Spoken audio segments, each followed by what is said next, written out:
tulowooza nti Bwanika ali mu kkuba Kyagulanyi, Bwanika tali mu kkuba Kyagulanyi. Bwanika yabadde abuulira abantu Bisiyaga ngeri gye byopaletingamu. Oli n'ayogera tosookubirya ng'oli mufumbo. Kitegeeza abaana abawala oba ekibadde kikyabaganya okubirya baagala nnyo ba boyfriend baabwe. Naye ate babagambye osookusigaza boyfriend wo nga bw'obirya. Abaana ab'obulenzi balabika babadde batya okubirya olw'okuba bakyali bagundiivu mu mukwano gwabwe era nga babitya n'okuba kutula ppata zaabwe ez'obusajja nga bayinza obutaddamu kuyimirira mu ngeri eri nnomo ng'abasajja. Kakati abawadde option, abawadde solution nti Ebisiyaga osobola okubirya n'osigalanga naawe ogenda n'olya.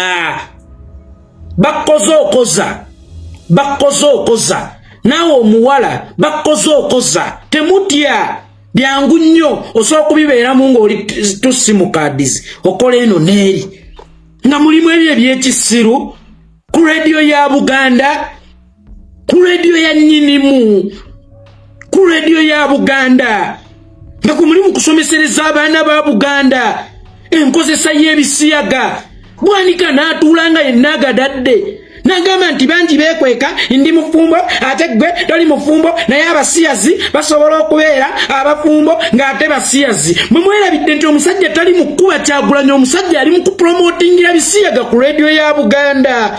Ng'Oweekitiibwa Katikkiro kwe yagobye ennyimba eziwemula, kwe yagobye ennyimba ezeesittaza Bwanika ali kulya kuba kulya Ebisiyaga. Z'Abasiyaga andi osobola okuba omufumbo era ng'oli musiyazi nga byali mu kusomesa abaana. Omwana ow'obulenzi nga bulijjo ekimuganya okuyingira Ebisiyaga omutima gukyamuli wa mukyala we, naye bamugambye basobola okukubotola Lupina nga naye bodde waka mukyala we omubotola Jukina. Kati omwana oba omusiigidde kifaananyi ki? Kuba osanga oba obufumbo bwobwo bwe bubadde bukyamukwatiridde obutafuuka musiyazi. Naye olaze ow'obuwala nti osobola okusiyaga nga bw'oli omufumbo. Olaze ow'obulenzi nti basobola okusiyaga nga bw'oli omufumbo. Oli n'agenda n'akubotola Lipina nawe n'okomayo waka n'obotola Jukina. Bye bali ku radio ya Buganda. Bye bali mu kuyisa abo abaagobyeko obuseegu. Bye biri ku radio ya Buganda kwe mwagobya obuseegu. Bisiyaga buli lunaku, Bisiyaga abaana bafa amatu gaabwe n'emitwe gyabwe gijjudde ekigambo Bisiyaga. Kakati n'Ebisiyaga batandise okugugolinga bamanye effect zaabyo na ngeri ki gye bayinza okubyejjanjabamu. Batandise okubinoonyerezaako. Buli lunaku basiiba ku kimu Bisiyaga.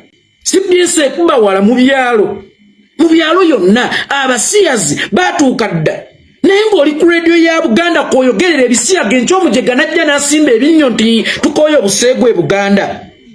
Enjabu Bwanika ne bujjambu tukooye obuseegu e Buganda. Sali ku radio ya Buganda kwayogerera Ebisiyaga. Ebisiyaga bikufunamu mu ngeri yonna. Nakugamba nti Ebisiyaga bifaanana mwami Bebekulu sigamye nti musiyazi.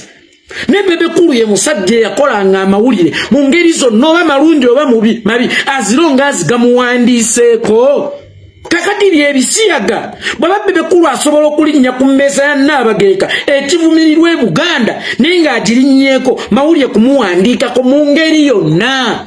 N'Ebisiyaga kye kimu gwe mu mbeera yonna mw'obyogererako bo bibya bisikowalinga kubanga tolina kyogenda kwogera kikuba Bisiyaga oba kigoba Bisiyaga mu Uganda ebitatongozebwangako nti ddembe lyo okubirya. Kitegeeza kyonna ky'obyogerako kiba kibikolera kibeera kibukala mu mitwe gy'abantu. Naye oli n'akulaga nti yagobye ennyimba eziwemula naye atakkiriza Ebisiyaga bifuuke ebipromotinze program eyo ebisponsorinze program eyo.